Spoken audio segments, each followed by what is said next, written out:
Awundu has really been playing great for them, really rebounding the ball. And then Thomas Gibson playing his best basketball by far, coming back to his home state. He is from Cedar Hill, Texas. The Horned Frogs of TCU will feature Kian Anderson in the backcourt, having by far his best. Fields are both back from injuries from a year ago, and then the most highly touted recruit they've ever had in Horned Frog history in Kavar Shepard. The head coach of the Wildcats in his second year is Bruce Weber. What do you do for an encore? In his first year, they shared the Big 12 title, and here he is again with an impressive record of 11-3. But the first true road game for K-State. The Horned Frogs are coached also by a guy in his second year here in Trent Johnson. And in talking to Trent Johnson, Reed, he is so excited about this team. He says, we are so much more improved than we were a year ago. We're still not all there, but the parts are starting to come together. Just a lack of depth right now for this TCU team. They've got a very talented starting five. They are very, very shallow with regards to backup front court players. Kansas State with the ball first in their road black uniforms. TCU in their home white. Southwell looks inside. Gibson walked with it. Good defense that time by Shepard.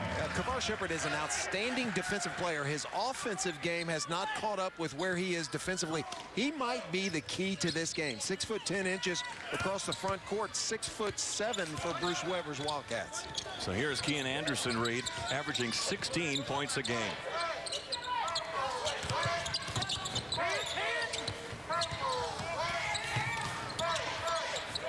Tipped out, and a good play there by Awundu. Interesting, the first play was run with a pin down, trying to get the ball inside to Amric Fields. Amric Fields scored the first 13 points Saturday for TCU. Was dynamic starting the game.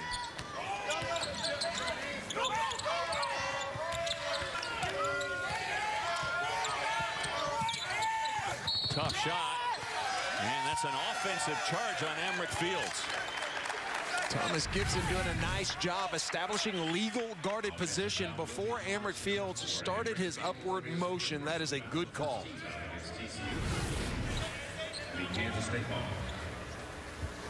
Amric Fields coming back from that torn ACL, still not 100%, still not able to practice full time, but giving it everything he's got for TCU and getting better every day.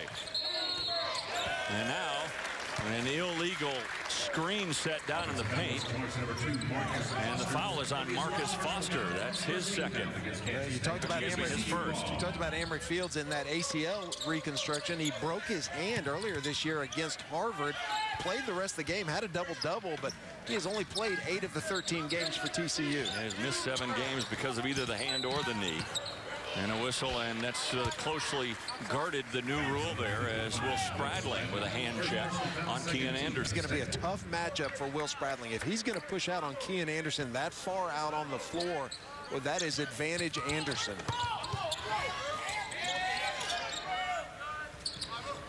Good matchup there, isn't it? Foster and Parrish.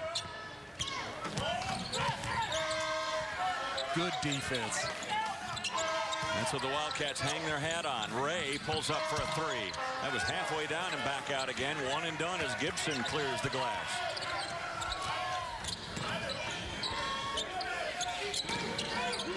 Gibson pulls up from the short corner. No. On the weak side, though, a good tip home by Awundu. TCU got pounded on the offensive glass by Awundu.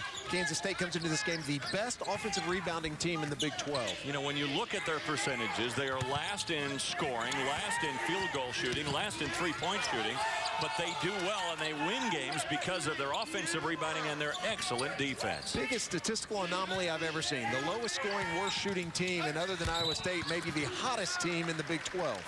Kian Anderson forces the action and is fouled on the play.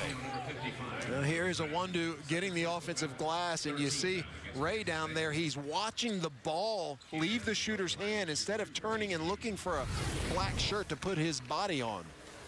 Foul there was called on Spradling, Reed. He's picked up 2 quick fouls, and that's going to bring the freshman Javon Thomas off the bench. Now Anderson, an 84% free throw shooter. He can't hit. So Spradling has to come out with 2 quick fouls. And now we bring in the much quicker Javon Thomas. Actually a better matchup as far as guarding Kean Anderson. And that might actually allow Will Spradling to get back in the game here after a few minutes and relax and maybe knock down some shots. Boy, 2 rare misses for Kean Anderson. There might have been a lane violation. There was, so Anderson will get another. He came into the game shooting 84% from the free throw line. Well, those are good, solid numbers by Kean Anderson. They really are. He's just been so much improved. Michael Williams, who was recruited out of San Antonio, the freshman, has been guarding him a lot in practice. And Trent Johnson said that's really made Anderson a better player. And you see TCU in that zone defense. They've been using a lot of zone this year. Poked away. The zone effective early on, and Charles Hill's got it.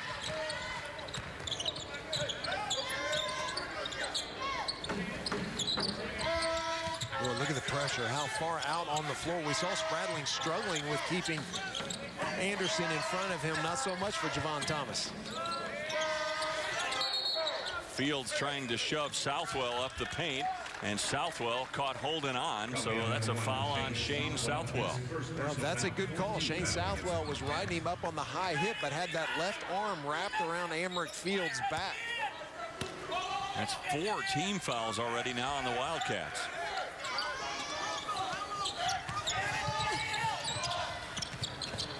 TCU is a good free throw shooting team, second best in the Big 12 behind only Baylor. Nice floater by Parrish. Well, Foster wasn't expecting that pass from Thomas. Thomas playing in only his 4th game. Foster pulls up from 3, and he's fouled on the play by Anderson. I tell you what, Foster fell down like he got body contact, and he may have been hit on the arm, but Kean Anderson did not run into his body. He turned and looked at the officials and went, what? Look and see if he hits that body. I don't know.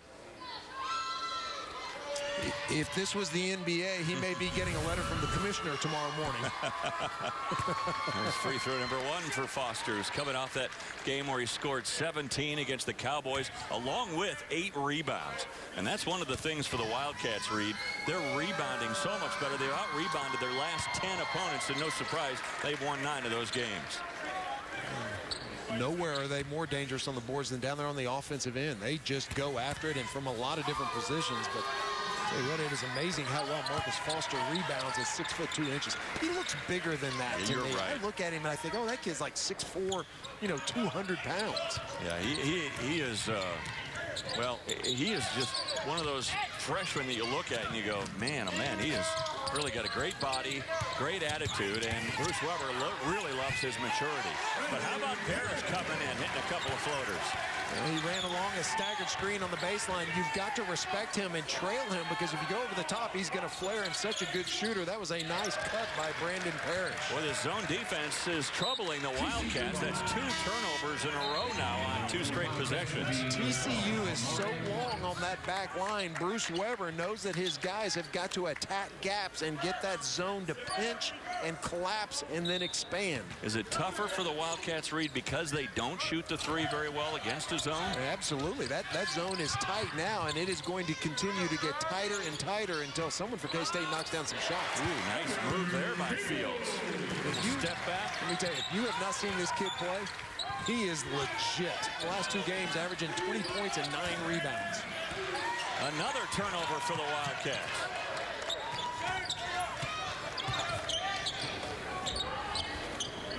Unusual. Kansas State only averages just below 12 turnovers per game. One of the things Bruce Weber was concerned about, especially with Javon Thomas not getting any practice time, was how he would fare against a zone like this. Fields, this time it won't go.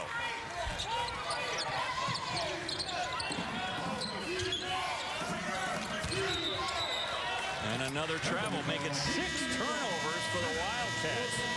So this zone defense is troublesome to the Wildcats, and so too is Amrick Fields. And we're back after this from our friends at Phillips 66. Well, We look at the Horned Frogs surprising the Wildcats with an early lead here, 7-5. We look at the numbers for Kansas State, ranked number 25 in the country now. And you look at what they have done during this 9-game winning streak. That is ridiculous defense. Holding opponents under 54 points per game, 37%. I mean, that is ridiculous. And that's how Bruce Weber's team, you look up and you say, my gosh, they're the lowest scoring, worst shooting team in the Big 12. How in the world are they sitting here at 11-3 and ranked number 25 in the country? And there's your answer. Well, he was so concerned about this game when we visited with him at the practice today. He was really driving home the point to his team that we have got to bring energy tonight. We have got to forget about the great win we had against Oklahoma State. We must put aside the thoughts we have about the game at Allen Fieldhouse on Saturday and focus on this game right now. Because you tell these kids, hey, TCU is much better, and they're like, yeah, right. You know, yeah, right. If they come in with that attitude, they are going to have their hands full. He looked at the first 3 games of the conference schedule, put them up on the blackboard in the locker room about 2 weeks ago. And he asked his team, which of these 3 games, Oklahoma State, TCU, or Kansas, are you most worried about, concerned about? And they all were saying either Oklahoma State or Kansas. He said, no, not me.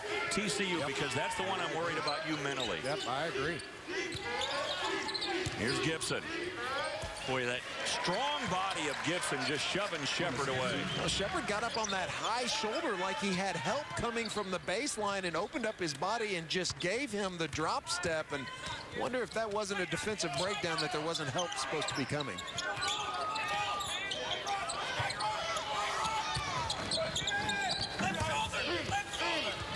Coming the other way, Shepard can't hit the little mini hook.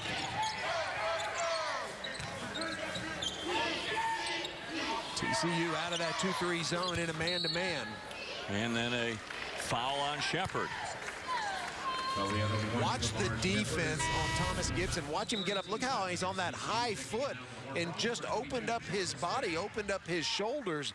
And if you're going to do that, it is imperative somebody's coming from the bottom side. Gibson, strong left-handed. You think he was told, look, watch out for that left side, and Gibson fooled him by going back to the right. Well, that's generally what you do with a left-handed player. You play the right shoulder. He's going to turn over the right shoulder. Little drive to the basket by Nigel Johnson, a freshman out of Ashburn, Virginia. Kansas State with the last 4 points of the game to take a 2-point lead again. You know the average margin of victory so far in the Big 12, all the games played so far, 5 points. 5 games, average margin of victory, 5 points. Isn't that amazing? That is amazing. That's the kind of year it's going to be. I agree. Yeah. The bottom half is so much better, and there are so many really good teams. Would have counted had it gone. Good, strong move to the hoop by Foster. This is the opposite of what we saw on the other end. You clearly see the foot movement of Charles Hill moving to the side and was not an established legal guarded position. You know what? I think the players have adjusted pretty well through the non-conference to the freedom of movement fouls. Scoring is up by about 8% overall in the country. Free throw shooting is also up by 18%. There's a missed free throw by Marcus Foster. I was talking to Coach Weber about Foster, and he said, you know, he just rock solid. First thing that came out of, you know, his mouth about Foster was rock solid. He said he's focused, he's mature. If you're Bruce Weber, you got to love the way that Oklahoma State's players talked about Kansas State after the game. And for Bruce Weber, all of his players were described as tough. LeBryant Nash, Oklahoma State, said they were just tougher than us. They were tougher in executing. They were tougher on defense. And, boy, if you're Bruce Weber, that's just like music to your ears. Read one where they're tougher here tonight. They have 7 rebounds, the Wildcats. TCU doesn't have a rebound yet. Wow. Wow. Yeah, wow is right. And it's not because TCU's making all their shots. No. If that doesn't turn around, that's a bad omen for the Horned Frogs tonight. By the way, that's 5 team fouls now on Kansas State. I said that TCU was second in the conference in free throw shooting to Baylor. It's actually to Texas Tech. And Kansas State is not a very good free throw shooting team. Three-pointer Hill, no, way off target. And the rebound taken away by Amari Lawrence. Back in the 2-3 zone. And another turnover. I think I might stay in that zone for a while. With you there. Parrish, a three-pointer, no, short. One and done again. DJ Johnson's got another rebound. Kansas State is not just cleaning the glass, they're dominating the glass.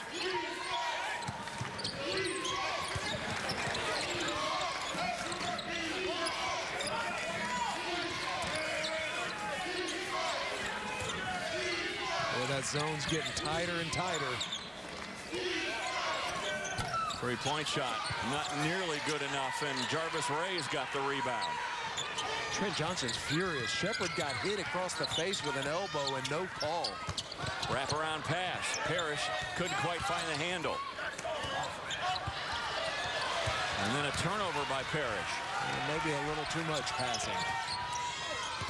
Thomas doesn't get it to go. Hill's got the rebound. Might have walked with it. Here comes Anderson.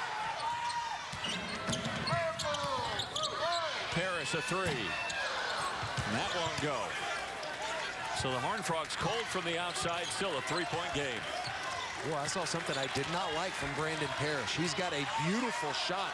That time when the ball came out of his hands, he let both hands fly open, nothing staying straight at the rim, and that is not a very good form if you're going to shoot a high percentage from the perimeter. Horned Frogs 0 for 5 so far from beyond the yard.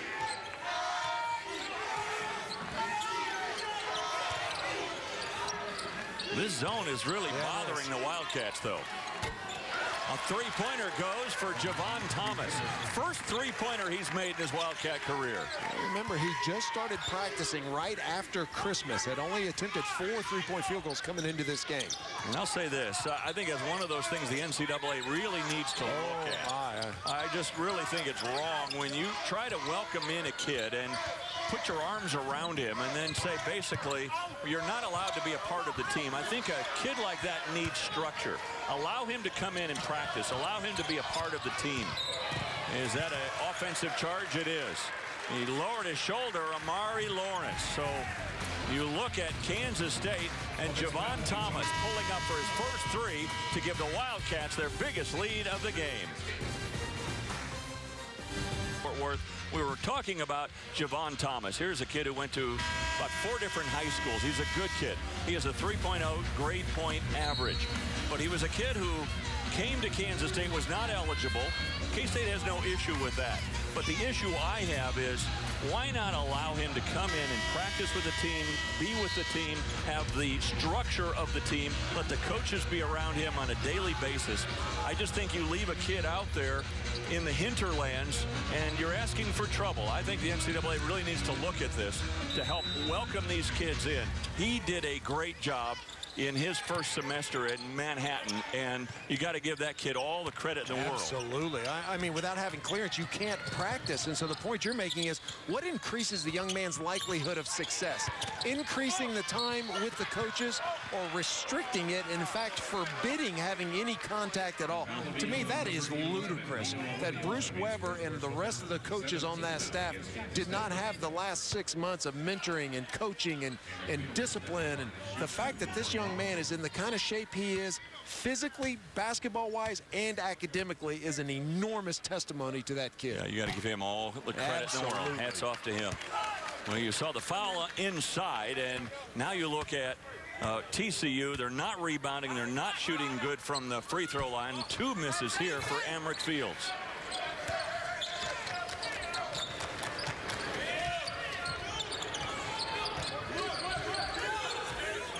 One for 4 now from the line for the Horned Frogs. 0 for 5 from three-point range. And again, just getting pounded on the glass. 12-2 the rebound advantage for K-State. A little pull-up jumper by Foster that won't go. But that long rebound comes all the way out to Williams. Interesting, TCU alternating defenses. They've been so effective in that 2-3. Now they're back in a man-to-man. Little drive by Awundu that won't go.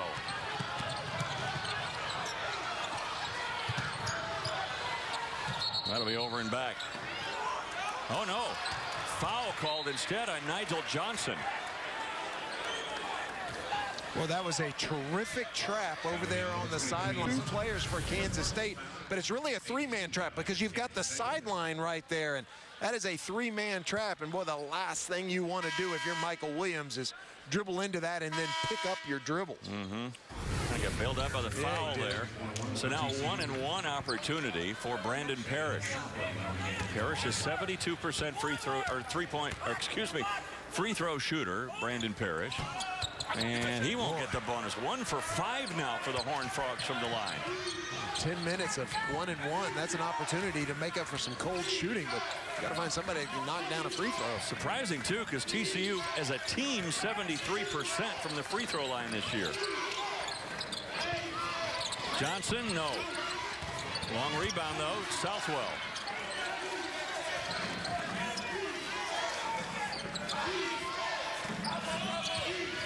2-3 zone's been really good for the Horned Frogs. It has really slowed down the Wildcats. Southwell pulls up for 3. That's way off target, but the third opportunity for the Wildcats, not rebounding out of the zone.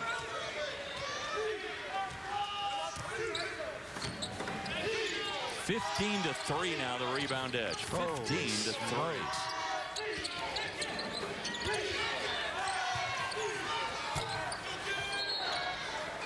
That went up over the glass, so the ball will belong to the Horned Frogs. Well, definitely the pace of this game, the play of this game, favoring the Wildcats, who love to play a defensive style of contest. They average under 70 points a game. They hold their opponents, though, to under 60 points a game. You know, it's interesting. They, as low scoring as they want the game, when they score 70 points in Bruce Weber's 2 years, they're 23-1 and 8-0, undefeated this year when they score 70 or more. There's Fields, a three-pointer, much-needed 3 for TCU. Rick Fields comes into this game 7 for 16 from behind the line, and already we've seen him inside, we've seen him mid-range, and now we have seen him knock down a three-pointer. You looked at all the hard work from Fields last year. He got hurt early, good pass, and a missed jam, but a foul on Shepard, his second. Terrific execution that time by Kansas State. You throw the ball to the elbow. It's a short corner dive. You see the center come up, the wings extended. That is a terrific pass. And well, I tell you what, Gibson needs to finish that one. Foul on Shepard. You look at Southwell, and Reed, he is one of the best passing big men. And I'd say big, he's 6'7", but I just love his game, always have. And just the fact that he's so unselfish. He looks pass first. And he's in the top 15 in the Big 12 in assists, and more importantly, perhaps, assist to turnover ratio. So Gibson hits the second of 2, a 4-point lead for K-State. I guess the silver lining for Trent Johnson is, as poorly as they're shooting and as atrocious as the rebounding is, they should be down by about 20 stage. Absolutely. You know, the turnovers by the Wildcats have helped keep the Horned Frogs in this game. Anderson. Well, he got by Javon Thomas, but then there was some help. And then a travel, another turnover by the Wildcats. You know, Foster's running along on that ball, and the rule is you can always pick up a basketball. People go, oh, I can't touch it, it's double dribble. It is not double dribble. You can always pick it up, and what the call was traveling. He picked it up and slid that foot right as somebody fell into that ankle, and Wildcat Nation right now has got to be taking a deep breath. See him running along, he thinks he can't pick it up, and then when he does, he shuffled his feet. And not only that, but Jarvis Ray kind of fell on that right ankle. Boy, each step is getting worse and worse. And you just hope this young man's okay. Marcus Foster limps off.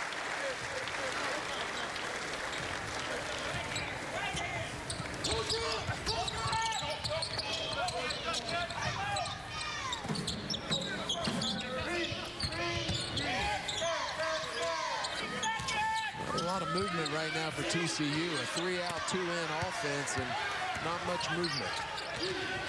Wandu got a piece of that one. Southwell looking for the pass inside. It was nipply, blocked away. Anderson with a crossover dribble. And he was out of bounds when he touched the ball, so to go back to the Wildcats. 7:30 remaining in the first half in a low-scoring affair in Fort Worth. And we're back after this from our friends at Phillips 66. Good news for TCU, they're down only 4. The bad news is they're shooting 27% and are getting out-rebounded 18-4 in this game. So you look at Amrick Fields, who is almost single-handedly keeping TCU in the neighborhood. Well, he only has 5 points, but that's half of the total points for TCU. We've seen him step out mid-range, stepped out to long range, and he has got a wonderful set of skills. And Amrick Fields, if you're TCU and you're in that huddle and you're looking for somebody to get you going offensively, well, you might come out and run a play to Amrick Fields and get him the basketball. Hearing Trent Johnson in the media call earlier this week, he said, we have been very inconsistent in rebounding, and boy, that's true today. Getting out-rebounded 18-4. Now, what's keeping TCU in it is the fact that K-State has turned the ball over 10 times in this game, and that is not like the Wildcats. Average only 12 turnovers per game. Their assist-to-turnover ratio in the first half is 1-5. Both teams shooting a low percentage. K-State 31%. As I mentioned, TCU just 27%.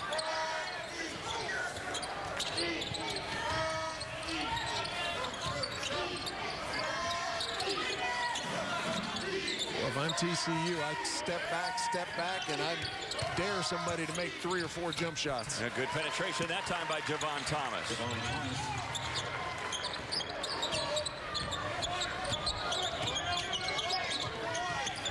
Where does the offense now come from for TCU? Anderson, who really hasn't gotten going yet in this game. Anderson with just 1 point. Well, Wondu doing a nice job on Brandon Parrish, denying him the basketball, not allowing him to catch it in shooting range. Anderson double teamed. Shot clock is down to 3. Fields hits the underside of the rim, and they'll call that a shot clock violation. I'm not sure he did get the rim.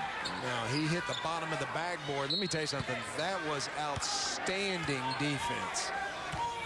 Kansas State does such a nice job of helping on screens, recovering, closing back out. Boy, that was great.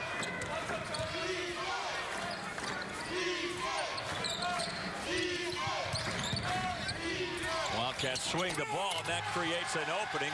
Good pass by Amari Lawrence, and Gibson is there for the jam. K-State with their biggest lead of the game now. And a whistle and a foul inside. This was called against Amari Lawrence. Here's the pass to Gibson. Earlier, we saw him get almost that exact same play and not finish it. That time, Thomas Gibson put it down. An opportunity for the Horned Frogs at the line, but boy, so far today, they're just 1 for 5 from the free throw stripe.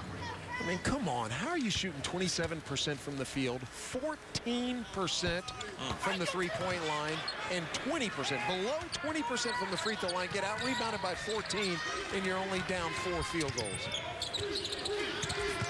Another good penetration by Thomas. And then the easy dish and a timeout for the Horned Frogs. Kansas State starting to figure out a way to attack that zone. Yeah, what they're doing is off dribble penetration, and Trent Johnson's furious with his zone defense because in theory, if you're in a soft zone, what you're doing is taking away dribble penetration, and the last 3 times down the floor, Kansas State has gotten inside the paint off of the dribble. Wondu with a really good look. They call him a pass-first point guard, a true point for K-State. You can log on to Big12sports.com/CTB. Check out Big 12 Network announcer blogs called Covering the Baseline. This week, Doug Bell gives us 18 reasons to watch Big 12 hoops. 18? 18 of them. Man, that's a big blog. 7 straight points for the Wildcats to widen the gap up to 10.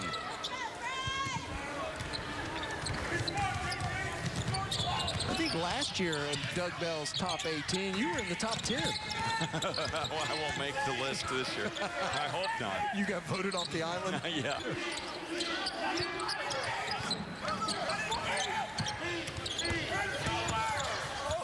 That's the first real good look inside for TCU and Jarvis Ray.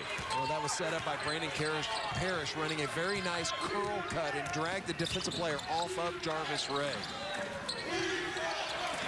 Another turnover. That's 11 for K-State. And then Anderson turns it right back over again. Watch the curl of Brandon Parrish, drags the defensive player, and then a nice job, Jarvis Ray, of not just standing there, but ducking in and presenting himself as a target. That was probably the best execution TCU's had on the offensive end. After all that success on dribble penetrations, TCU comes out of the timeout in a man-to-man.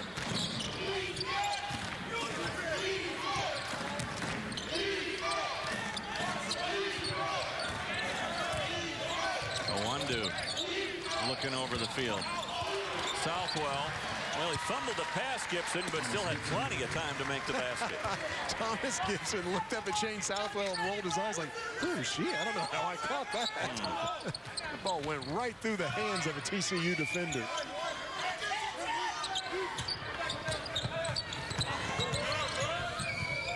Well, you were right about Awundu really playing good defense on Parrish. Great defense. Plus, Anderson is not able to get free of Javon Thomas. He's got Southwell on him now. Anderson, high off the glass, nice move.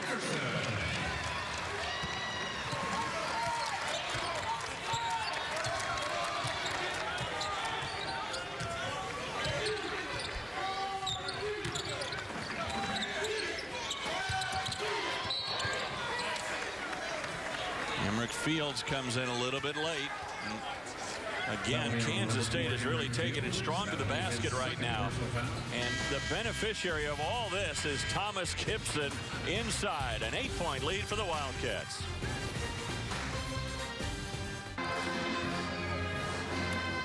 Now, Bruce Weber's got to be happy right now with his team up by 8, especially with the way they're rebounding the ball, out-rebounding the Horned Frogs 19-4 in this contest. Play basket pong at Phillips 66, a chance to win prizes instantly and shoot for $66,000. Phillips 66, proud to be here. Yeah, an old friend, Paul Galvan, former Southwest Conference official, about 25 years in the conference, and up there a TCU fan. And you know, if Guy Lewis had known that he owned a purple jacket, would it have made a difference? I'm sure he gave Paul a hard time anyway. One of the good guys, an outstanding official. Fun catching up with Paul before the game. Shane Southwell looking inside. TCU back in that zone defense. Much shorter 2-3 zone defense. And Foster says, all right, enough of this. Let me shoot a 3. So now the lead up to 11, and that's the biggest lead of the evening for K-State. Watching Foster move on that ankle, and it looks like he's okay. I'm really surprised how many kids today wear low tops.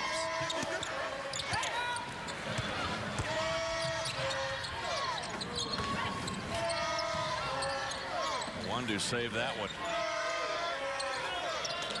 Well, Jarvis Ray's got his hands full in so big wide body Thomas Gibson.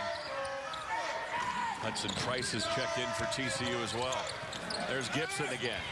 That doesn't go. And a rare rebound for TCU. Well, they're doing a good job in finding Anderson, aren't they, K-State? That's a 3-pointer by Charles Hill Jr.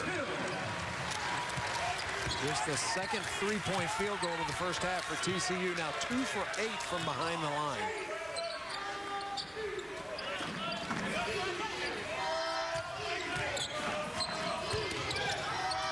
Awundu, Southwell, and he is fouled. Great step to the basket. Shane Southwell could have caught that ball in the short corner and just gone up. But look at this step to the basket. I mean, that is an aggressive attack of the basket, and you just force the officials to make a call. I don't like that move very much. Jarvis Ray, the one they got for the foul, so it'll be 2 shots for Southwell. Southwell in a senior campaign. I think he's one of those so valuable guys for the Wildcats. You know, he can just do so many things. If you need him to score, he can do that. Great passer.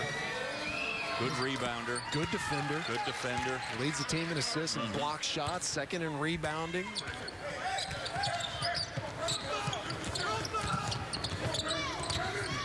Anderson.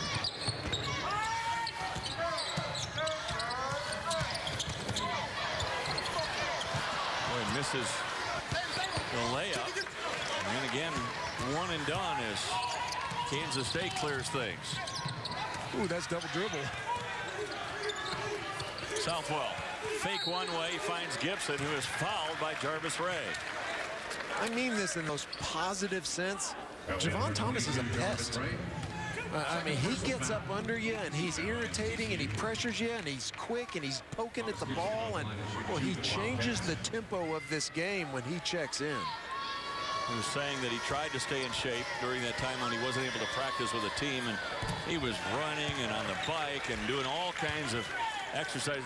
Then he said, then all of a sudden I'm practicing with a team, and oh man, I realized I had no shot at being in the kind of shape the rest of the team was. But here he is just a couple of weeks later, and he's out there playing 20, 25 minutes a game. Well, in 3 games, his assist-to-turnover ratio is a spectacular 15-2. Ooh. I mean, that is mind-boggling. He does have 2 turnovers tonight, so as many turnovers tonight as so far in his first 3 games. But he has really bottled up. Yeah, he has. Keegan Anderson.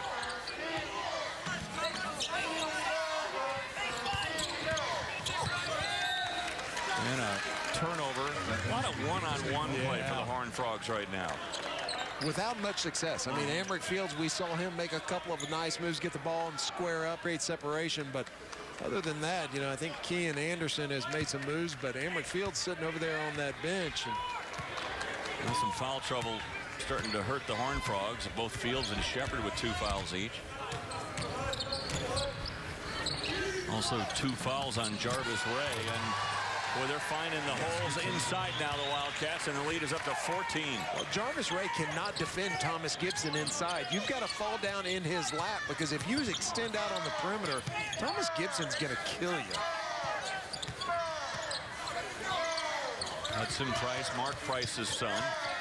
The former great from Georgia Tech, and then a long-time NBA player. That's Price with a rebound. And then blocked from behind, blocked by Southwell. Well, the last time down, watch the guards for TCU. Look how far they are extended out on the floor, and you just isolate Jarvis Ray. Thomas Gibson puts you on your back, puts you on his back, and you have no chance of getting around those shoulders. Gibson leading all scorers with 11 points in this game. Boy, that's good defense on a baseline out-of-bounds play. Anderson would have counted had it gone. He'll go to the line. Foul number 5, Javon Thomas will be his second. And that's on Thomas. That'll be 2 on Javon Thomas. 15 foul. You look at Keegan Anderson, just 1 for 4 in this game from the field. Only 3 points. The guy's averaging 16 a game.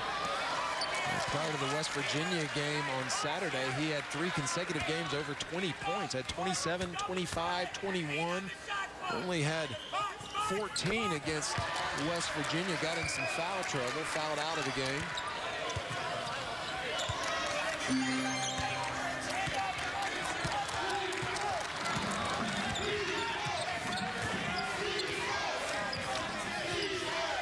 K-State in no real hurry here. There is about a 6-second differential between shot and game clock. You got to think that ball's going inside to Thomas Gibson. You got to start your offense soon enough. If you're going to attack inside against the zone for a last shot, you've got to start it sooner. And there they are inside again to Gibson. That won't go. Parrott got it. Anderson at the buzzer. Anderson lays it in. And TCU gets a much-needed basket, so they cut the lead down to 10. They trailed by 14 once upon a time, but Thomas Gibson was just too much inside for the Wildcats, and he scores 11 first-half points. Well, Trent Johnson's having words with Tom Eades going off the floor, and people had to separate him. Man, I tell you what, there's some tension there. So as Bruce Weber's team goes off looking for their 10th straight win, in pretty good shape despite a three-point shot here for Charles Hill. It's Kansas State working the ball inside against the zone to lead by 10.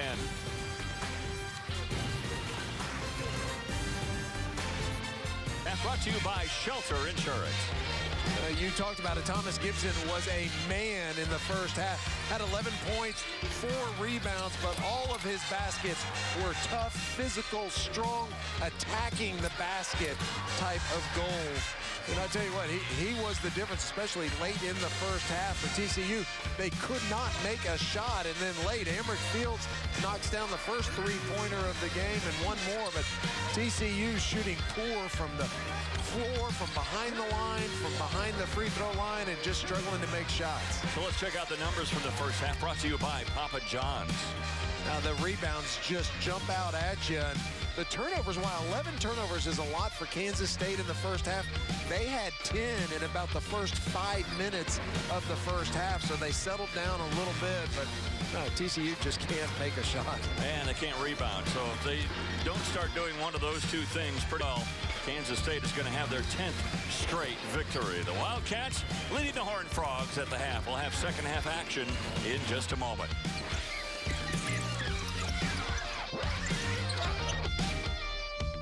From his team, plus maybe he'll pack that zone in just a little bit more to guard against Thomas Gibson scoring so easily inside.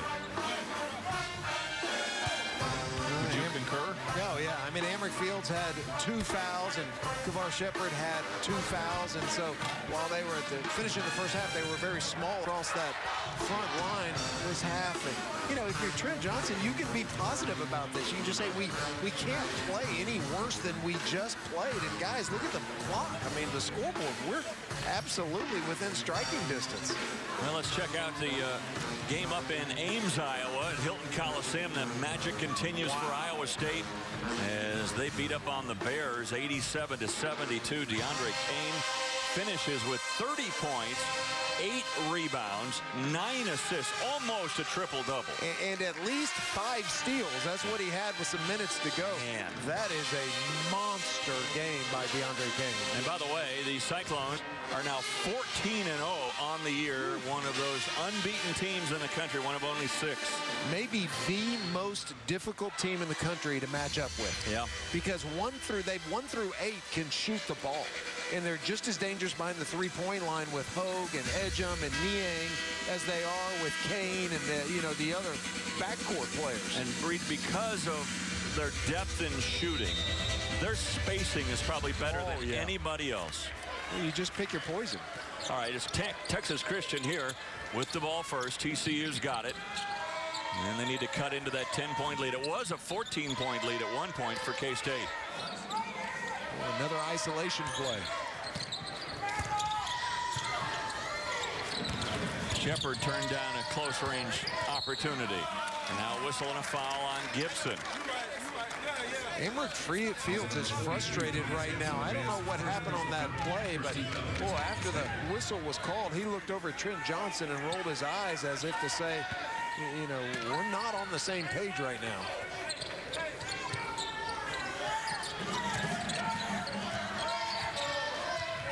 Boy, that's good defense. That is really, really good defense.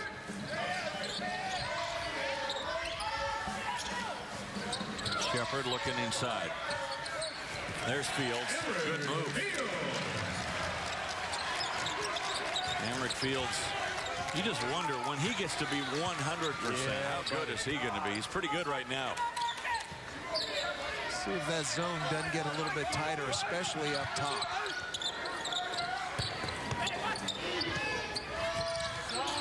Foster almost loses the handle. Southwell trying to penetrate in. Foster now, three-pointer. That stops a 6-0 run by the Horned Frogs. 35% shooter behind the three-point line this season, Marcus Foster. If he gets to where he's knocking down that shot at about 40% or higher, you're talking about tough matchups. Foster now double figures with 10 points. Fields again. Trying to put this team on his back right now. Misses the hook shot. And again, one and done for the Horned Frogs. Maybe more discouraging for TCU, other than the fact that they're not getting rebounds, is I'm not sure a lot of them are even going for rebounds. The rebounding effort, if TCU charts that, Trent Johnson's going to be frustrated with a very low rebounding effort percentage. Well, he talked about it again earlier this week on the Big 12 conference call about how they've been very inconsistent in rebounding the ball. Yeah, you and I talk about it a lot. How many rebounds do you get when you don't go for them? Not very many. It's like all those putts that you leave short that don't go in. Fields again. Boy, a little too hard off the glass. A undo. There's Spradling for three. Boy, an air ball from Spradling. And not short or long. That ball was about 1.5 feet to the right. Shepard misses the follow jam. TCU gets it back, though. Another turnover for the Wildcats. And there's an air ball. Shepard trying to save it, but he stepped on the baseline. Holy cow. Talk about an ugly sequence of basketball. Interesting statistic. Kavar Shepard, athletic, 6'10", averages over 25 minutes per game, is dunkless this season. Really? Does not have a dunk. He almost had one there. Wow, that's amazing. A guy who's 6'10" without a dunk. That was partially blocked by Fields. And then another turnover for the Wildcats.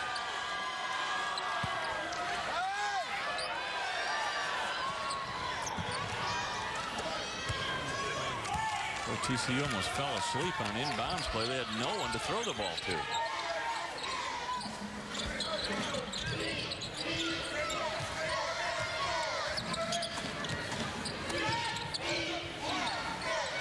See if Anderson can get free this half. Three-pointer no good for Jarvis Ray. Shepard's got it. And to Fields for the jam. You hate to be critical of a hustle play. Thomas Gibson, boy, that is just a fundamental mistake. You don't dive out of bounds under the basket you're defending and throw the ball back towards the rim. Just eat it and go out of bounds and let your defense set up.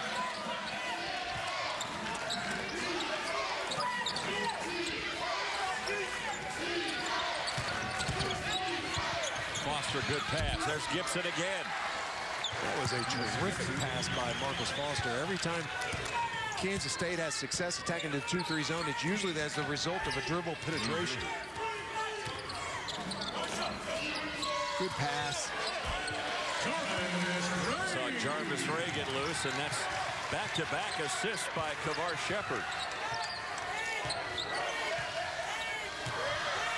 Teams trading baskets right now.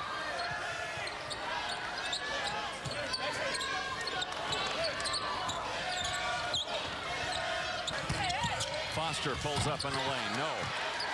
And one and done this time for K-State.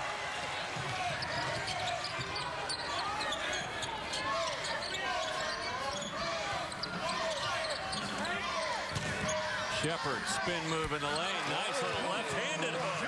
That was a really nice left-handed jump hook. Boy, starting to feel it, isn't it? Yeah, he sure is. 2 assists and a basket in his last 3 possessions.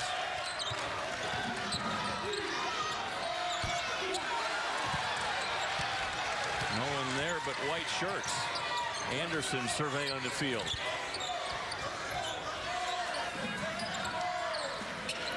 Fields, a little fadeaway, got it. Don't look down, but TCU's back in this one. Back within 5 and a timeout for the Wildcats.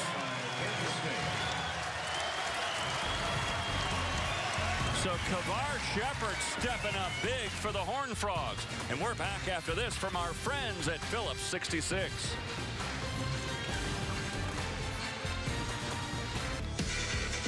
Yeah, 10-5 run for TCU since the start of the second half, and they are back within 5. The Horned Frogs are really starting to get some offensive flow in this game all of a sudden.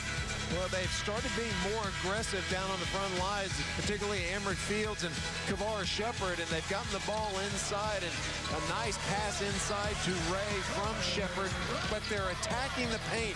But maybe more importantly, they're running their offense with confidence. That's by far the most aggressive we've seen Kavar Shepard, and boy, Emmerich Fields, that is his sweet spot on the floor. And, you know, we talked about it at halftime, that as bad as they played, you know, Kansas State missed an opportunity to put the game away in the first half. Well, you look at the second half, they're really dominating the paint, the Horned Frogs, and this just in, too. They're 5-5 in the rebound department, and that's a big improvement from the first half. They only got 8 rebounds in the entire first half. Southwell, his path to the basket cut off. Lawrence trying to get it inside. This zone is much more active this half. 11 on the shot clock. The ball goes out of bounds off TCU, and we'll take another break. So it's 36-31. Kansas State led by 14, but that lead is just 5.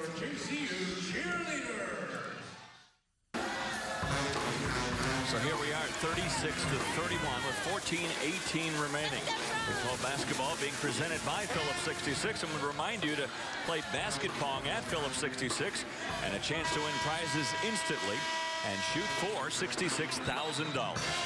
Phillips 66, proud to be here. So are we. With Reed Geddes, I'm Dave Armstrong, and we're watching TCU try to make a big comeback. And you see what they are doing this half. Not just the 5 makes, Reed, but the fact that they have almost doubled the number of shots taken by the Wildcats this half. Well, they've done a better job rebounding. They're 5-5, and then points in the paint. They have dominated it. You know, we talked about a situation where earlier in the first half we saw a player drop the ball and Foster didn't think he could pick it up. That's a situation where you cannot. You cannot jump up to shoot the ball and then drop it while you're in the air and pick it up. Southwell trying to explain to Coach Weber why he turned the ball over. That's 15 of them now for Kansas State. 15 turnovers.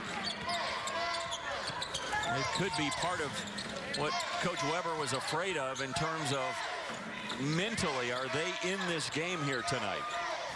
Only averaged 12 per game coming into this contest. Another air ball thrown up, but a whistle and a foul fighting for that rebound inside. This one is called against Nino Williams. Williams coming off a big game against the Cowboys. He scored 14 off the bench. Excuse me, 15. And in motion, Brandon Parrish on the inbounds play. Yeah, but credit Kavar Shepard for that basket. He put his body on a defensive player. Best screen I've seen him set tonight.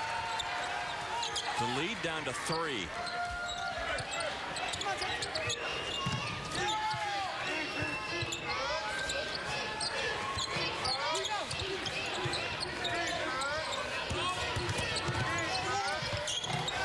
Good move to the basket. Wow. Amari Lawrence just drives that baseline.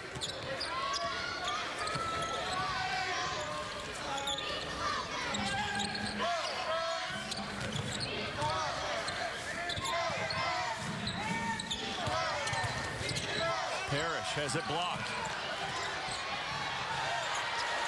Hill's able to save it for the Horned Frogs. Shot clock did not reset. It's down to 9.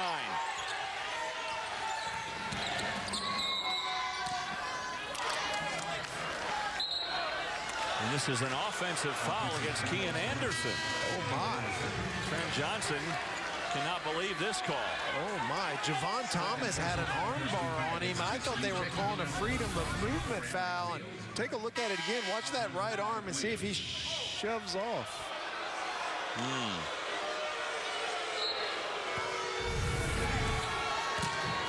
So that sends Kean Anderson over to the bench. Couple of fouls on Anderson.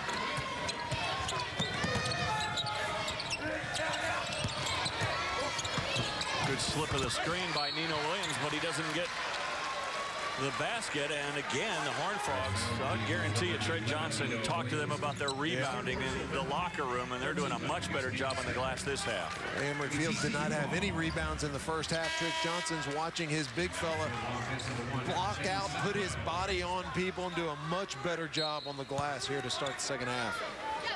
Pressure here by K-State. Michael Williams, both his mom and his dad have served in the military. When you talk to Michael Williams, it's always yes sir, no sir. Good pass inside. Would have counted had it gone. Fields will go to the line to shoot a couple. It was not only a good pass from Charles Hill, that was a good catch by Emmerich Fields, because it sure looked like Hill was going to shoot that ball, and Fields did a nice job keeping his eye on his teammate. Well, he needs to finish that one. I mean, he's down that close, and he's shooting everything going away from the rim, and he ought to turn and attack that basket. Southwell thought that was going to be a shot. You saw him getting ready for the rebound, and that's why he got caught, and Southwell with the foul. That's the second on Southwell. That is the second lane violation on a missed free throw by Kansas State. That one on Thomas Gibson. Give another shot to Emmerich Fields.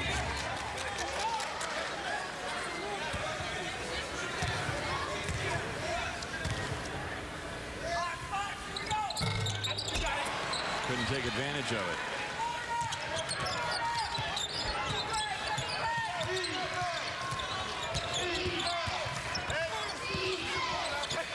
That time you saw Javon Thomas kind of lose the handle on his way going up. And here comes Williams.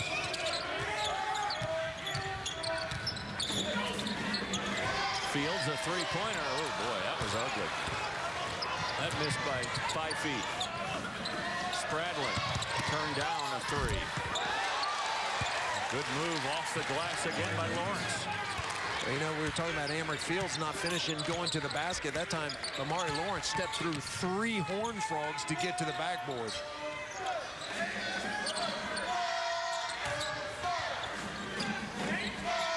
See what Shepard does here. Pulls back. Well, his game improving each possession. Listen, I don't want to throw out a crazy comment, but every once in a while, he does something and you think, ooh, Tim Duncan. You see him go down, a little bit of contact there with Gibson as they went to the other end.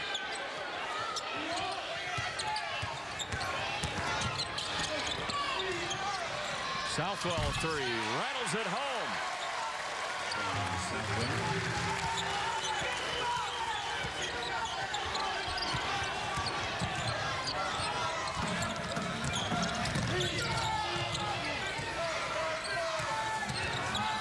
Javon Thomas is really pestering Michael Williams out here on the point.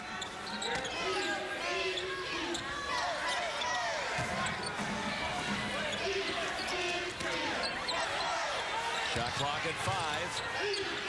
Fields with a tough shot, throws up another air ball. 5 rebounds now for Javon Thomas in this game.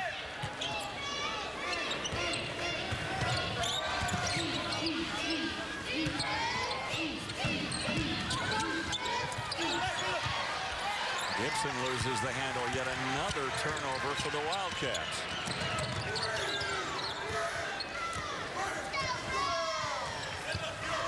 Both teams looking a little tired right now.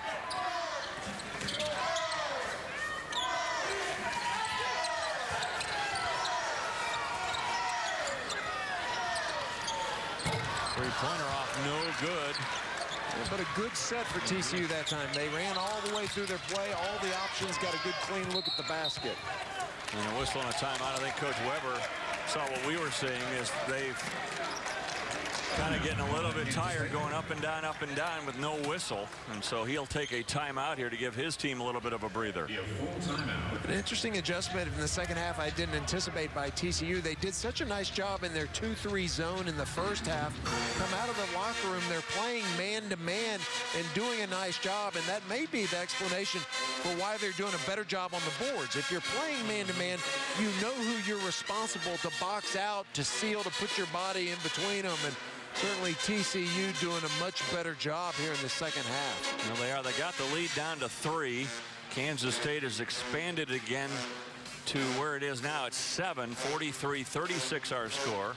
Wildcats again, they've won 9 straight games, which is the longest winning streak in Bruce Weber's short tenure with the Wildcats. And their record up to 11-3 at the beginning of the season, especially with that opening home loss to Colorado State. Excuse me, Northern Colorado. You know, everybody was like, ooh, what's wrong? But a lot of it, you can just say, well, Thomas Gibson missed the first 3 games. Yeah, and then after that, they kind of really found their stride. You know, lost to Charlotte. They got crushed by Georgetown, but, boy, they have come back since then. The win over Gonzaga and George Washington and then Oklahoma State. And in that game, Bruce Weber's team experienced 15 lead changes, 10 ties, and down the line, his team was perfect from the free throw line. Thomas Gibson and his teammates 5 for 5 to close out that game against Oklahoma State. I remember, though, last year. Remember early on, everybody saying, boy, Rodney Magruder's not getting his touch. Yeah, that's right. That's exactly right. The motion isn't where they don't really have the feel of this. Same thing last year. Then they found their stride and, of course, ended up being co-champs along with the Jayhawks in the Big 12. First share of a title in over 30 years for Kansas State. Absolutely. So we've got a whistle and a foul here, which gives us a break. The 9:26 mark, and Kansas State leading by 7. Back after this from our friends at Phillips 66. We welcome you back to Daniel-Meyer Coliseum in Fort Worth, Texas, where Kansas State looking for their 10th straight win, leading TCU 43-36. And earlier tonight, many of you were watching Iowa State beat Baylor 87-72 to remain one of 6 teams in the country that are still unbeaten.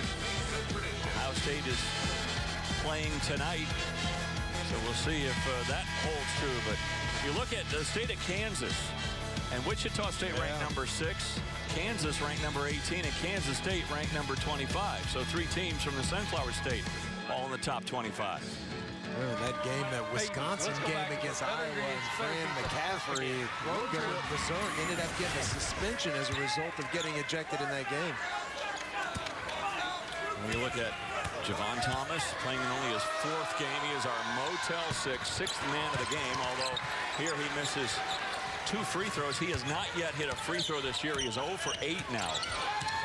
Good solid numbers nonetheless. 5 points. He's got 4 rebounds, couple of assists. So on a foul. This is called against DJ Johnson.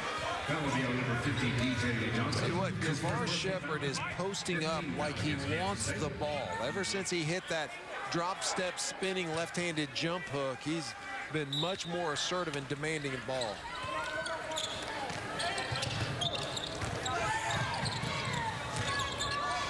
Interesting to have both Michael Williams and Kean Anderson in the game at the same time. Both are point guards.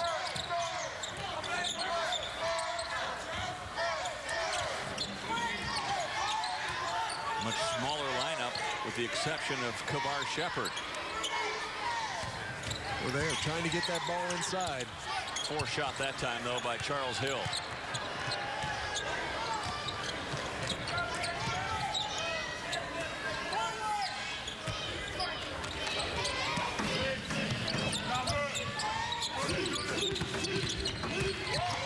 Foster spin move, and a good look. He has done that 4 or 5 times, that he has made beautiful passes off of dribble penetration. And a timeout taken by Trent Johnson, seeing this game slip away again after they pulled it within 3. Kansas State getting some distance again. You know, Marcus Foster does such a nice job of getting penetration, but he's under control. And you see him, he does that drop step, but he's not over penetrating. He feels the pressure. He pops both feet and comes to a jump stop, and that is a very nice pass. So Marcus Foster, the freshman out of Wichita Falls, Texas. Trent Johnson was talking about him earlier today, saying, you know, I really like this kid. He committed early to Kansas State, and he said he is a big-time player. And he is the newcomer of the week in the Big 12 Conference, coming off that game where he scored 17 against the Cowboys. Not only that, but he had 8 rebounds against Oklahoma State as well. Interesting, Texas Christian has 3 starters from the state of Texas, as does Kansas State. Foster from Wichita Falls, and Wandu from Houston, and Thomas Gibson from Cedar Hill.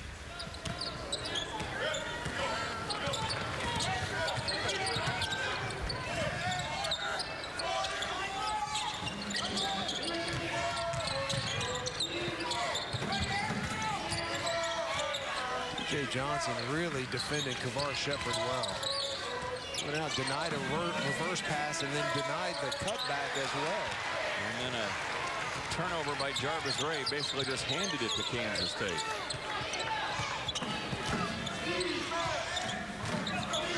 Kansas State will take you out of what you want to do. They make it very uncomfortable trying to run your offensive sets. Foster again, there he is. You see how he slipped that screen, DJ Johnson, and then he's all by his lonesome, and Foster finds him. So we had a whistle and a foul here on Shepard, so we'll step aside with 7:36 remaining in the contest.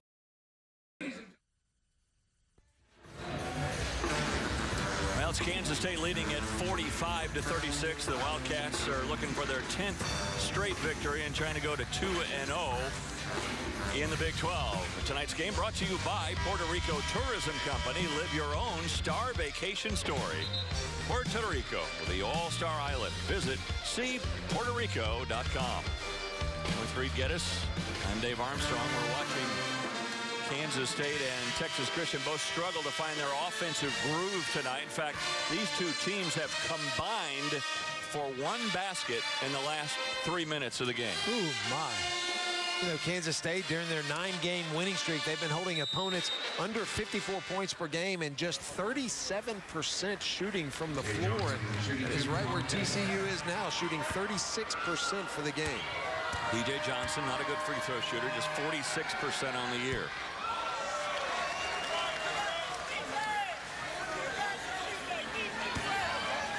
Johnson started the first 5 games of the year. Of course, a lot of that because of Gibson not being around. Johnson will get his own rebound. Well, the good news is when he misses, he knows where he's going to miss.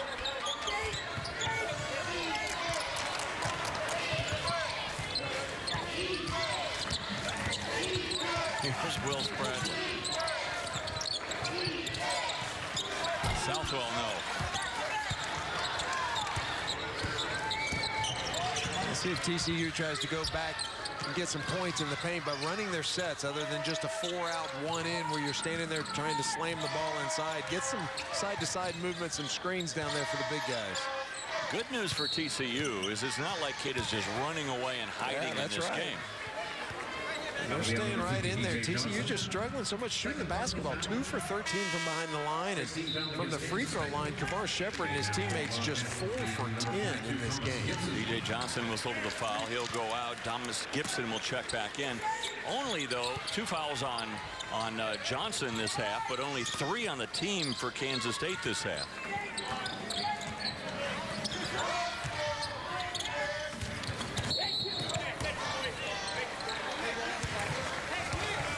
Number 2, Marcus Foster. Tell you what, they called that foul as Parrish was dribbling to the basket, and that was pretty close to a goaltend by Thomas Gibson. He pinned it on the backboard, and they called the foul on the ground, but that was pretty close to in the act of shooting. He had gathered himself and was moving up towards the rim.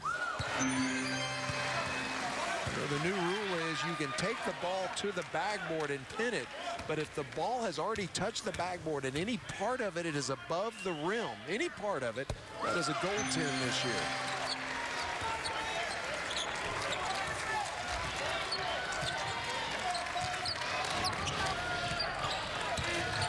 So Brandon Parrish hits both ends of the 1-and-1. I said that only 3 team fouls on K-State. It's the other way around. 3 team fouls this half on the Horned Frogs, 7 on the Wildcats. A smart play by Thomas Gibson. He got Shepard off his feet, and instead of waiting and really trying to make the basket, he just lowered that broad shoulder and went right through the middle of the chest of Kavar Shepard to draw the foul. And 4 on Shepard now. Thomas Gibson's really improved his free throw shooting. 73% this year. You want all your players up over 70%. If you get your big guys at 75, that's really good. And up around 80, and coaches would be ecstatic. One of the things Gibson has done as well, he's lost about 20-25 pounds. He's in much better shape and able to go longer in contests. He can now play 30-35 minutes. You wouldn't say that about him last year. No, not at all. Good. And there's a block coming over from the weak side. TCU ball.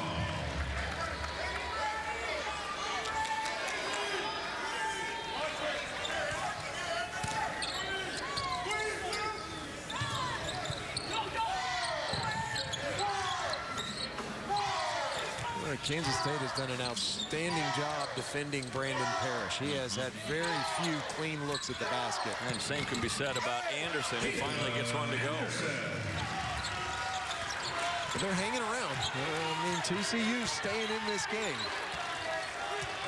Anderson now with 9 points. They have been hard-earned. Look at Gibson trying to seal inside. 4 fouls on Shepard. They need to throw that ball in there and get his 5th foul. Three-pointer for Foster.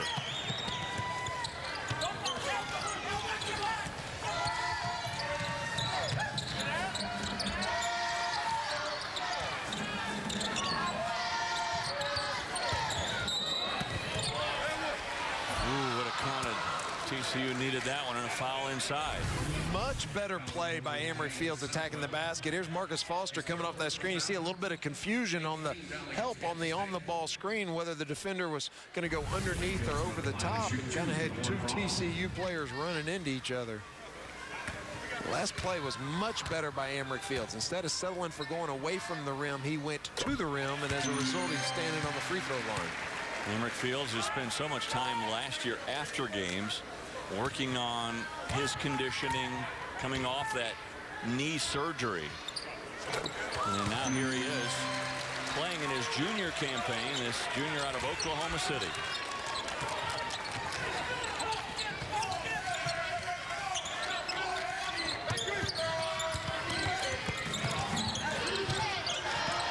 Tipped away and picked up by Anderson. Yet another turnover for the Wildcats.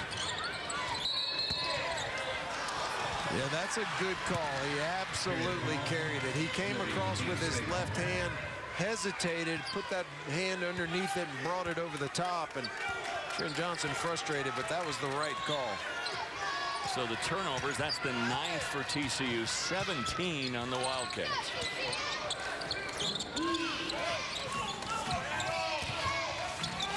Kavar is playing a long time with that foul, and another three-pointer by Marcus Foster. 2 daggers for the Wildcats. And whoever defending that screen has got to step out and help until the defensive player can get either over the screen or under it, but you got to stay out there. Right now they are just allowing that handoff to Marcus Foster, and that is 2 daggers in a row. Watch right there, and you see it, Shepard, he's way down underneath, and you've got to step up, and when you've got a guy knocking down shots like that, you've got to present yourself, change the angle, knock him off the spot until the defensive player can clear that screen. So Marcus Foster leading all scorers now with 16 points in this contest. Again, coming off that game in which he scored 17 against the Cowboys and was selected as the newcomer of the week in the Big 12 and getting some national honors as well as a freshman. The three-point shooting has been excellent in this game for the Wildcats at 6-4-13, but look at TCU, just 2 made three-pointers in this contest. Well, those are big numbers for Kansas State. They came into this game dead last in the Big 12 and shooting behind the three-point line. Well, how about that? 4 for 5 from three-point range. Double figures now, 13 out of the last 14 games for Marcus Foster. One of those kids who comes in physically and just the way he plays, he doesn't look like a freshman. That's a good point.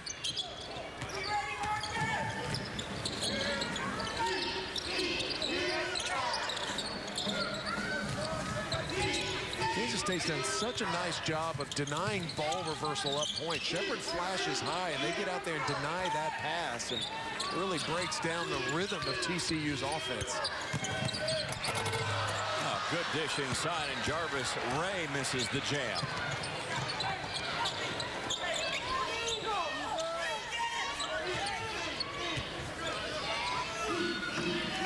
That's where, as a coach, you just go, I don't know what else we can do. I mean, we designed a great play. We got it right where we wanted it and missed the jam.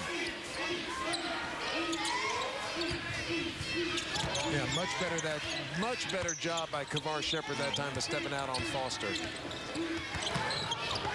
then trying to get back on Gibson, and he's got to give a little bit because he's playing with 4.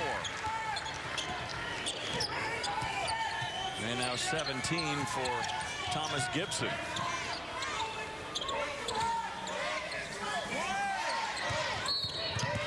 We're still on a foul on Foster, checking out top. So 3:26 remaining in the contest, and Kansas State well on their way to their 10th straight victory. That Baylor TCU game. And the Mountaineers starting the Big 12 action, getting 2 wins on the road. One here Saturday, and then went to Lubbock and beat Texas Tech in an overtime basketball game. And let me tell you something, Oklahoma State's going to have their hands full in Morgantown. You know, I think the formula to win a Big 12 title is you must protect home court and then win about half of your games if you can on the road. Yeah, if you can do that, you're in the race. Absolutely. You look at Kansas State, what they did last year. They were 6-3 on the road in the Big 12. And as a result of that, Bruce Weber's team ended up being co-champions. They won 27 games. Captured a share of that title.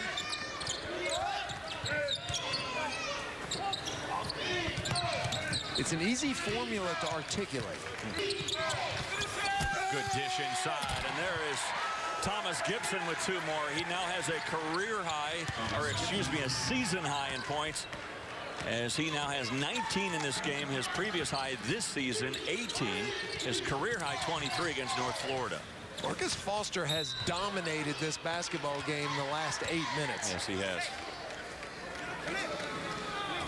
As good as Marcus Foster's shooting has been, I have been more impressed with his passes, and almost all of them have been as a result of a dribble penetration. He does such a nice job after he penetrates of not floating. A lot of times you see freshmen pass that ball and jump up, and they float and end up charging or running into somebody. And Foster seems to always be under control when he gets down there in the paint.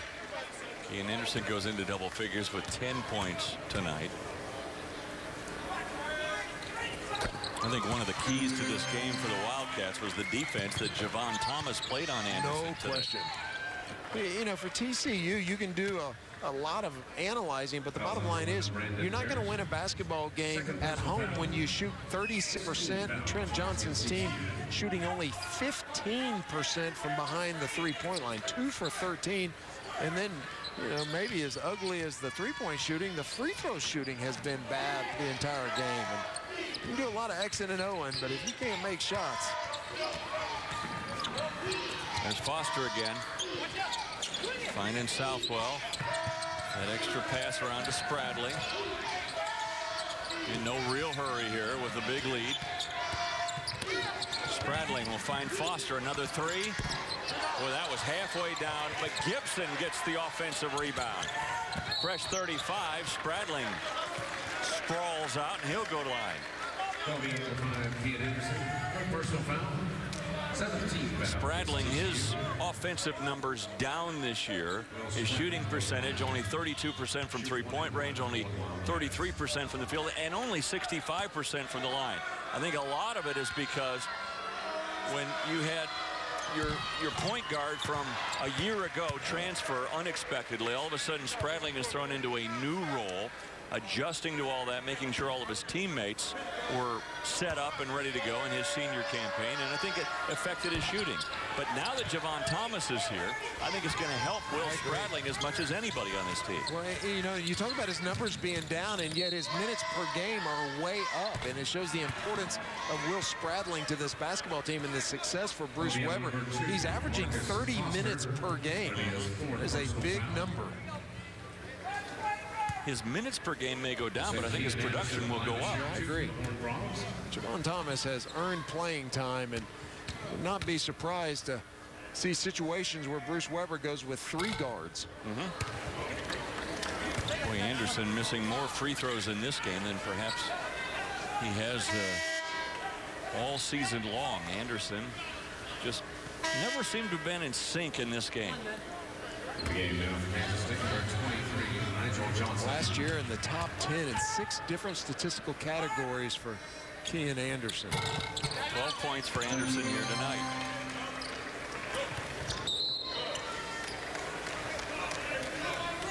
This one a quick foul. And right now Kansas State is in the bonus. His 3rd personal foul. It is amazing what Kansas State does. I mean, they don't score very much. They don't shoot very well. They don't shoot from the field well, the 3-point line well. They don't shoot well from the free throw line. And they just come in and grind you down and grind you down. And you look up at the clock and, boy, I'll tell you what, it is amazing what Bruce Weber's team is doing. You look at Kansas State, we're going to update the Big 12 standings. Kansas State right now at 1-0. We expect them to go to 2-0 real soon. The Cyclones of Iowa State with a win last Saturday at Texas Tech, and then a win tonight against the Baylor Bears at home.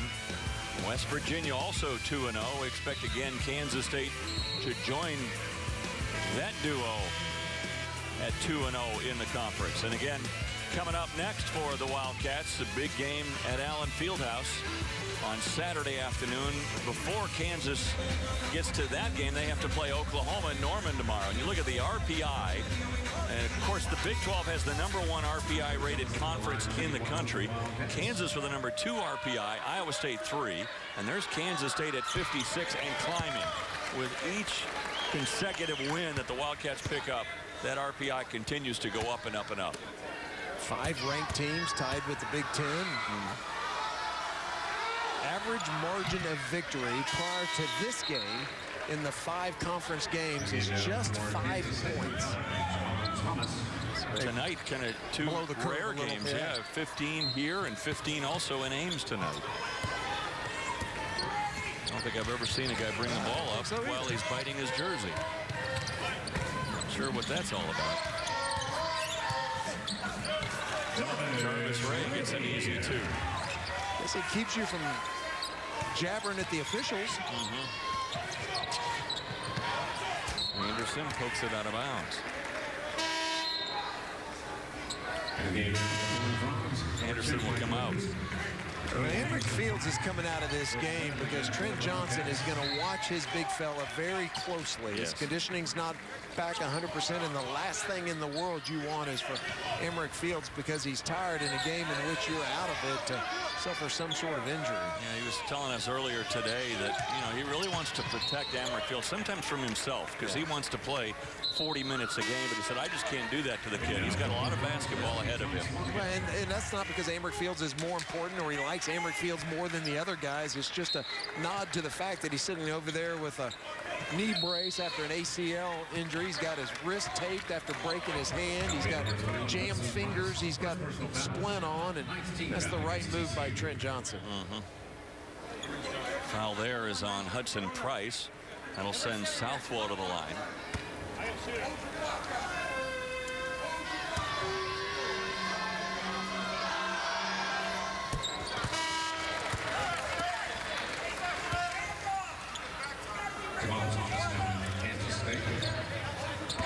Horned Frogs have averaged 70 points this year, but tonight they're going to struggle just to get to 50.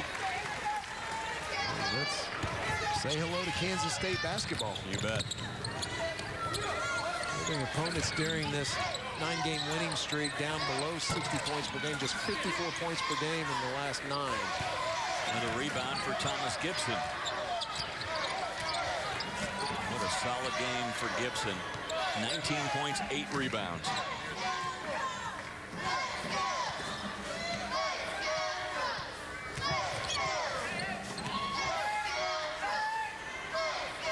And K-State in no hurry at all. Southwell looks up and sees 5 on the shot clock. Time to go to work. Straddling the 3. Boy, a much-needed three for Will Spradling for his confidence. Will Spradling, three-pointer. Parrish tries the three at the other end. Nothing doing there. Well, they locked him up. And they came into this game realizing they couldn't give Brandon Parrish clean looks at the basket, and that may be the only second time I saw him take a shot where he didn't have a lot of attention on him. A good win here Yes, for the it is. Wildcats. It absolutely is a good win. Absolutely. You know, you and I talked about the fact that sandwiched in between Oklahoma State, a top 10 team, and your arch rival Kansas, you come down to Fort Worth and really tested the toughness, the mental toughness of this basketball team. And first true road game of the year, and it's a nice win for Kansas State. Well, Bruce Weber is going to get his walk-ons into the game for the final 4 seconds of this contest. Why? Change for, I don't know, Ryan Schultz and Brian Roletter to get into the contest. Parrish will fire up a three at the buzzer, and that'll do it. So Kansas State goes to 12-3 overall, 2-0 in the Big 12 Conference. TCU drops to 9-5 with their second straight loss, and 0-2 in the Big 12. Bruce Weber's team has now won 10 straight games. Well, the streak continues. Thomas Gibson was a man in this basketball game, dominated the paint, dominated the glass, and it was a very good win, a workman-like win for Marcus Foster and his teammates. Yeah, Foster ends up with 16 points, 4 rebounds, 3 assists. Gibson with 19 points and 8 rebounds, plus Shane Southwell with 7 points and 6 rebounds. So, once again, our final score, Kansas State wins this one, 65-47 over TCU. For Reed Geddes and our entire Big 12 Network crew, I'm Dave Armstrong. Saturday, the Big 12 Network returns with a doubleheader. Baylor taking on TCU at 1:30 Eastern Time, followed by Oklahoma State at West Virginia. So check your local listings. And we say so long from